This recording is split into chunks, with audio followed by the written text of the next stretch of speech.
এবার যেন নতুন করে চমকে উঠলো টলিউডের ইন্ডাস্ট্রি। শাকিব খানের আসন্ন সিনেমা প্রিন্সের নায়িকার নাম ঘোষণা হতেই খুবই ফেটে পড়লেন ওপার বাংলার জনপ্রিয় অভিনেত্রী মিমি চক্রবর্তী। শাকিব খানের প্রিন্সের নায়িকা তামান্না ভাটিয়া। হ্যাঁ দর্শক, আপনারা ঠিকই শুনেছেন, এমনটাই ঘোষণা এসেছে সোশ্যাল মিডিয়ার মধ্যে।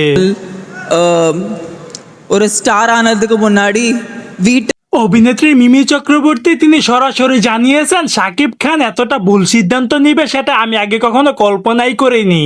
আমার মনে হয় আরিফিন, তোমাদের সাকিবকে জিজ্ঞেস করা উচিত যে আমার সাথে কাজ করার এক্সপিরিয়েন্স। মিমি চক্রবর্তী আরো বললেন যে দুই বাংলা ইন্ডাস্ট্রির মধ্যে এত সুন্দর নায়িকা থাকা সত্ত্বেও শাকিব খান কেনই বা বলিউডের নায়িকাকে বেছে নিল, তাও আবার তামান্না ভাটিয়ার মতো একটা খারাপ মেয়েকে। আমি এটা কখনোই মেনে নিতে পারছি না।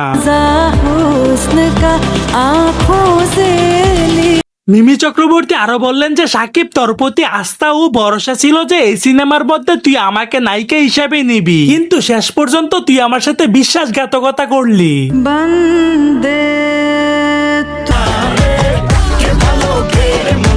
সো দর্শক, আজকের এই ভিডিওটি এই পর্যন্ত। যদি ভিডিওটি ভালো লেগে থাকে তাহলে ভিডিওতে একটা লাইক, একটা কমেন্ট আর অবশ্যই চ্যানেলটি সাবস্ক্রাইব করতে ভুলবেন না।